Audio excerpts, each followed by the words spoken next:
Nah, kalau tidak harus dibentrokin nih Ustadz, ya, kan ada paham dari Ustadz ya. Balik lagi di video tersebut ya Ustadz ya, yang mengatakan bahwa lagu ini tidak dihalalkan. Nah, terus ada pemusik-musik lah. Gimana kita bikin lagu nyari uang dari sini? Kalau tidak boleh oleh agama dan Ustadz mengatakan itu tidak baik. Saya tidak pernah mengatakan lagu. Saya mengatakan alat musiknya, gitu kan. Jadi saya bilang di klarifikasi saya yang terakhir itu, lagu Indonesia dan syair-syair tidak ada masalah sama sekali. Bahkan itu adalah hal yang harus kita hormatin karena disusun oleh para pejuang kita. Dan dengan itulah semangat pejuang memperjuangkan Indonesia kan.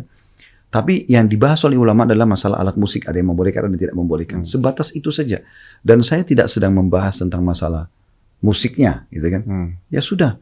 Termasuk kalau Indonesia melantunkannya, saya yakin kita semua akan melantunkan sama. Gitu kan. Nah, kalau misalnya Indonesia melantunkan atau misalnya ada penyanyi di Ustadz gitu menggunakan alat-alat musik yang menurut Quran gitu misalnya ini tidak baik, kan ini kan ada paham-paham yang berbeda Ustadz. Nah kan mereka akan protes mengatakan bahwa kita pemusik loh, kita nyari duitnya dari sini. Ya itu dia tergantung berpegang pada pendapat. Gini Mas Denny. Kan kalau kita misalnya contoh yang lain punya satu penyakit ya. Kemudian kita datang kepada dua dokter yang berbeda. Kemudian dua dokter ini menilai dengan yang berbeda, memberikan resep yang berbeda. Apakah kita harus langsung memvonis dokter yang satu salah atau tidak kan gitu. Nah, dalam sikap seorang pemusik atau sikap siapa saja, seorang aktivis, seorang pengusaha, selama dia muslim, tentu dia akan kembali kepada agamanya. Dan kami ini adalah corong-corong penyampai agama kan gitu. Nah pada saat dia tanya ke saya akan sampaikan apa yang saya pahami selama ini. Menurut ilmu Anda gitu kan, menurut ilmu Ustaz. Ya, tentu saja.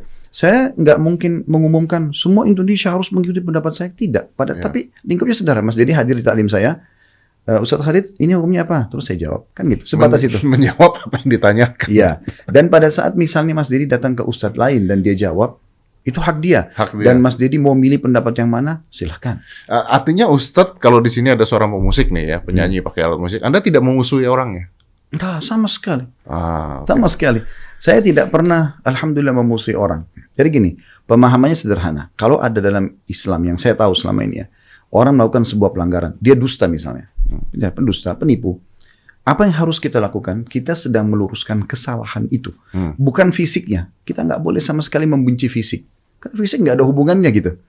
Tapi sikap dia dan sifat dia yang pendusta itu yang kita perangi. Tanda kutip ya diperangin sini. Artinya kita luruskan, kita nasihatin itu pun dengan apa yang Allah sampaikan dalam Al-Quran.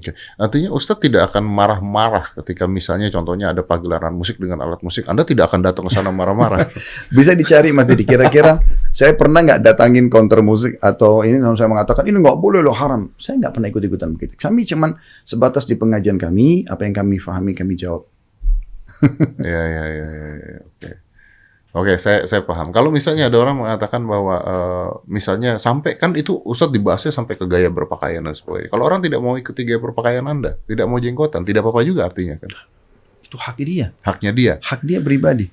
Saya gini Mas Didi, kan saya belajar nih. Maka saya sampaikan kalau berjenggot itu adalah sunnah Rasulullah. Karena beliau memelihara jenggot dan beliau menyampaikan kepada umatnya, cukurlah kumis, pelihara jenggot. Sudah, tugas saya menyampaikan. Apakah saya punya kewajiban untuk memaksa orang? Nggak, sama sekali. Atau saya punya keinginan? Sama sekali nggak pernah. Makanya saya nggak pernah pribadi muter, bawa masa ke satu tempat. Misal contoh tadi masalah musik. Saya nggak pernah sama sekali bawa jemaah saya yang bisa ribuan orang langsung ke satu karaoke. Nih, haram nih berhentikan. Saya nggak pernah lakukan. Kenapa tidak pernah, Ustaz? Ya, bagi saya sudah menyampaikan. Di sana saja selesainya? Iya. Kan saya mengatakan saya tahunya ini nggak boleh. Udah. Tapi kalau orang tetap mau lakukan, dan dia apalagi dia berpegang pada ada ustadz lain yang menyampaikan, hak dia. Kita kan negara demokrasi. Ya. Oh, berarti Anda mendukung negara demokrasi, berpikir demokrasi. Hanya saja Ustadz menyampaikan apa yang Anda tahu di pendidikan yang Anda dapatkan gitu benar ya Ustadz ya? Ya, masalah nanti orang terima tidak terima itu hak dia. Ya. Hak dia, tidak mungkin kita memaksakan, gitu kan? Dan itu sudah subhanallah. Kita ambil contoh YouTube deh, Mas Didi kan YouTuber, Masya Allah ini. Jadi kenapa YouTube itu meletakkan jempol atas dan jempol bawah? Walaupun konten kita sudah sangat bagus, Mas, pasti ada yang begini. Enggak semuanya begini. Artinya nggak mungkin kita mau narik manusia ini semuanya sama dengan kita, ya. Dan tidak mungkin juga tidak ada yang kontra. Jadi harus ada pro kontra. Yang mau nerima, alhamdulillah. Tidak mau terima, silakan. Cuman yang saya sayangkan memang kalau selalu kita digiring kepada sebuah opini, kalau udah ini orang sedikit aja yang dianggap satu kesalahan, ini berarti sudah anti NKRI, ini berarti sudah pemahaman radikalis. Padahal lingkupnya tidak sebesar itu gitu. Saya bicara lingkup di pengajian saya dan orang sedang bertanya. Dan betul-betul memang kita bicara bukan globalnya. Masalah lagu Indonesia Raya tadi sebatas itu saja. Dia di sekolah. Dan pada waktu itu, oke saya begitu. Mungkin besok orangnya akan datang mengatakan, misalnya dia bertanya lagi, Ustadz, anak saya kemarin ikut Indonesia Raya. Oh silahkan. Saya akan katakan itu pasti. Saya tidak katakan, kan kemarin sudah saya jawab Pak. Karena kan kasuistik dan kondisi. Dan kondisi. Mirip dengan orang kalau sholat, dia nggak bisa berdiri. Aduh dia duduk. Dia nggak bisa duduk, dia berbaring. Ya kan? Dia lupa, dia kerjakan kapan dia ingat. Kan ada solusi-solusi gitu. Nah, seperti itu kurang lebih. Jadi, kita memberikan solusi pada saat itu aja sebenarnya. Pada saat itu. Oke, menjawab pertanyaan ya. Tapi saya menarik di sini. Artinya, kalau kita tarik yang paling sederhana aja deh. Misalnya yang dari dulu pasti permasalahan adalah misalnya berhijab, tidak berhijab gitu. Ustadz akan mengajarkan berhijab, tapi Anda tidak akan marah-marah pada orang tidak berhijab intinya. Begitu intinya ya? Iya, pasti. Mustahil kita akan marah. Karena gini, saya berprinsip begini Mas Edi. Tolok ukur hidup kita itu tolok ukur kehidupan Nabi Muhammad SAW. Beliau pada saat hidup itu ada 4 golongan manusia pada saat itu. Yang pertama, saya langsung mulai dulu dari orang-orang Yahudi. Di Madinah itu ada 4 suku, ada 3 suku, Kainuqa, Nadir, dan Quraidah. Dan mereka pada saat Nabi Muhammad SAW masuk ke Madinah tidak memaksa mereka dengan Islam. Nabi Muhammad SAW mengajak mereka masuk Islam. Pada saat mereka nolak, dibiarkan. Karena Allah bilang dalam Al-Quran, la ikraha fid din. Nggak ada paksaan dalam agama. Tugas kita menyampaikan, orang terima alhamdulillah, tidak terima ya sudah. Kan? Tidak ada paksaan. Itu Nabi SAW sudah ajarkan kita bermuamalah dengan cara itu. Yang kedua, ada orang-orang fasik. Fasik ini kayak orang yang jauh dari agama gitu Mas. Jadi dia masih berzina, masih berbohong, masih segala macam. Itu di zaman Nabi ada. Dan mereka lihat Nabi, mereka tahu wahyu sedang turun. Tapi Nabi mengajarkan kita bagaimana bermuamalah dengan mereka. Kalau yang nampak dari kemungkaran mereka nyata, misalnya mereka berzina terus ketahuan gitu ya. Nah itu baru diproses hukum. Kalau yang nggak ketahuan, Nabi SAW tidak mau proses hukum. Sampai pernah ada sahabat datang mengatakan, ya Rasulullah, saya berzina, hukum saya. Nabi lagi tatapan wajah sama dia langsung beralih. Nabi mengatakan, mungkin kau hanya menciumnya. Terus dia datang lagi, ya Rasulullah, saya udah berzina. Nabi balik lagi, buang muka dari dia gitu. Mungkin kau hanya memeluknya. Jadi Nabi coba alihkan, kamu kalau buat dosa, kamu nggak ketahuan, pergi tobat gitu loh. Ya tobat aja udah gitu ya. Nggak ada pengakuan dosa, nggak ada, itu nggak ada dalam Islam. Tapi karena dia tetap ngotot, barulah kemudian dia berikan kesaksian terhadap dirinya sendiri, lalu kemudian Nabi SAW hukum. Tapi ini cara Nabi bermuamalah, gitu kan. Nabi nggak pernah datang ke rumah orang-orang, kamu sudah sholat belum? Kamu berbohong nggak? Kamu berzina, ini istrimu atau bukan? Nabi nggak pernah begitu. Yang nampak depan mata salah diluruskan. Yang tidak nampak ya udah nggak dihakimin, kan gitu. Nah itu metodenya. Jadi bagi saya, apa yang saya fahamin, kalau ada yang salah secara agama, saya ingatkan saja di medsos. Mereka ikut, alhamdulillah. Mereka tidak ikut. Nggak ada, selain kemampuan juga, wewenang saya untuk datang, kemudian memaksa orang itu. Yang ketiga itu ada orang-orang munafik di zaman Nabi. Jadi mereka ngaku Islam, tapi mereka tuh selalu menusuk Islam. Jadi apapun yang Nabi putuskan, pasti diserang. Gitu. Pernah Nabi ngajak pergi berperang nih, perang Tabuk. Untuk apa keluar panas-panas? Muhammad ini ngajak kita perang untuk apa sih gitu loh. Jadi mereka protes gitu. Nabi SAW pernah kehilangan unta. Kemudian ada satu orang munafik mengatakan, masa sih ini orang mengaku sebagai Nabi, tapi nggak tahu untanya hilang di mana gitu. Terus Nabi bilang, ketahuilah saya manusia biasa, saya cuma tahu apa yang diinformasikan oleh Allah melalui wahyu.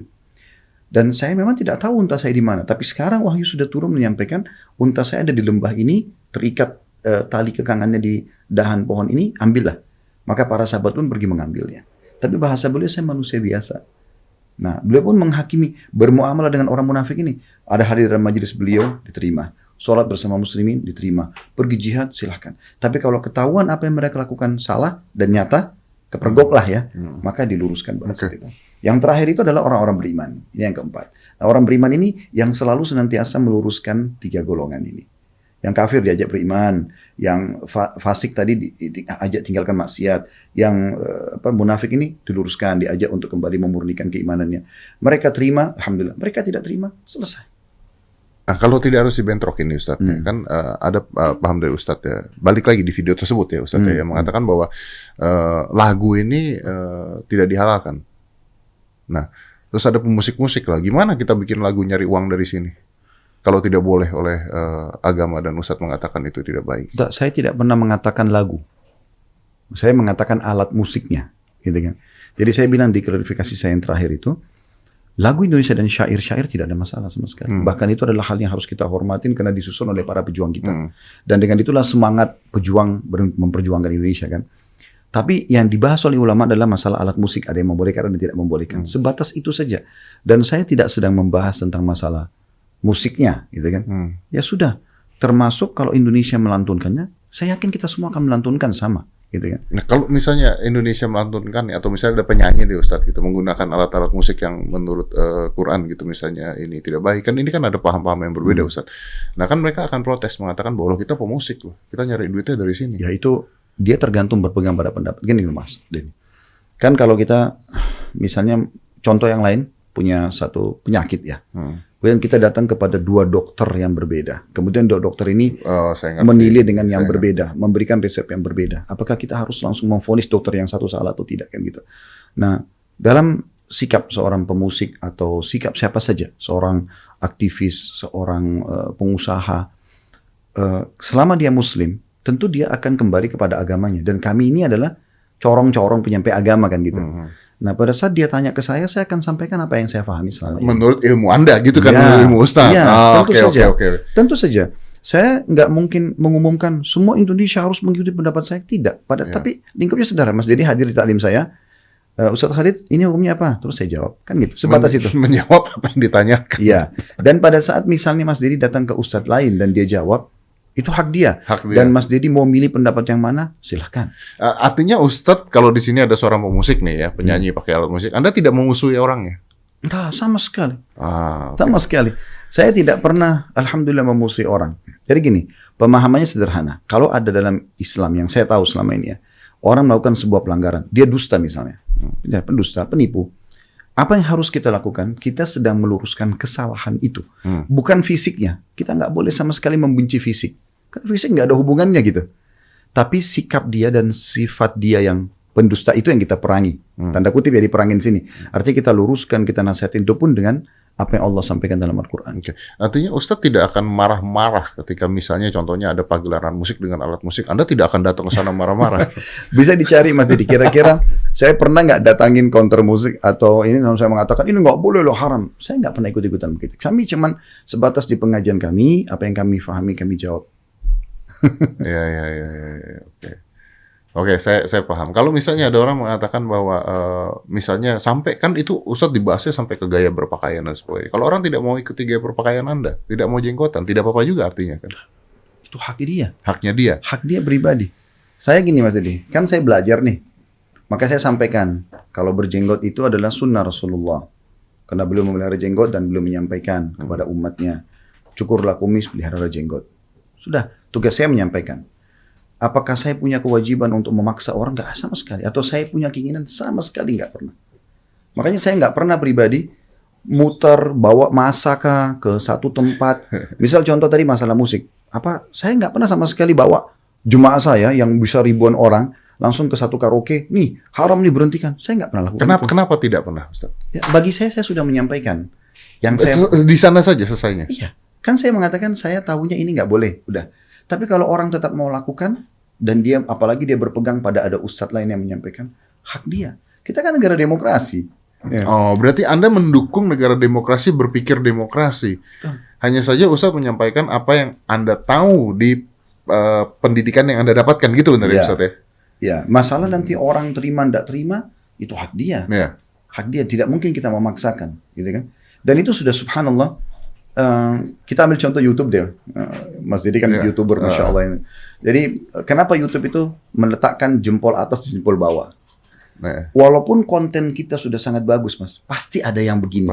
Enggak semuanya begini. Artinya nggak mungkin kita mau narik manusia ini semuanya sama dengan kita. Ya. Dan tidak mungkin juga tidak ada yang kontra. Jadi harus ada pro kontra. Yang mau nerima, alhamdulillah. Tidak mau terima, silakan. Cuman yang saya sayangkan memang kalau selalu kita digiring kepada sebuah opini, kalau udah ini orang sedikit aja yang dianggap satu kesalahan, ini berarti sudah anti NKRI, ini berarti sudah pemahaman radikalis. Padahal lingkupnya tidak sebesar itu gitu. Saya bicara lingkup di pengajian saya dan orang sedang bertanya. Dan betul-betul memang kita bicara bukan globalnya. Masalah lagu Indonesia Raya tadi sebatas itu saja. Dia di sekolah. Dan pada waktu itu, oke saya begitu. Mungkin besok orangnya akan datang mengatakan, misalnya dia bertanya lagi, Ustadz, anak saya kemarin ikut Indonesia Raya. Oh silahkan. Saya akan katakan itu pasti. Saya tidak katakan, kan kemarin sudah saya jawab Pak. Karena kan kasuistik dan kondisi. Dan kondisi. Mirip dengan orang kalau sholat, dia nggak bisa berdiri, aduh dia duduk, dia nggak bisa duduk, dia berbaring, ya kan? Dia lupa, dia kerjakan kapan dia ingat, kan ada solusi-solusi gitu. Nah seperti itu kurang lebih, jadi kita memberikan solusi pada saat itu aja sebenarnya. Pada saat itu, oke, menjawab pertanyaan ya. Tapi saya menarik di sini, artinya kalau kita tarik yang paling sederhana aja deh, misalnya yang dari dulu pasti permasalahan adalah misalnya berhijab tidak berhijab gitu. Ustadz akan mengajarkan berhijab, tapi Anda tidak akan marah-marah pada orang tidak berhijab intinya. Begitu intinya ya? Iya pasti, mustahil kita akan marah.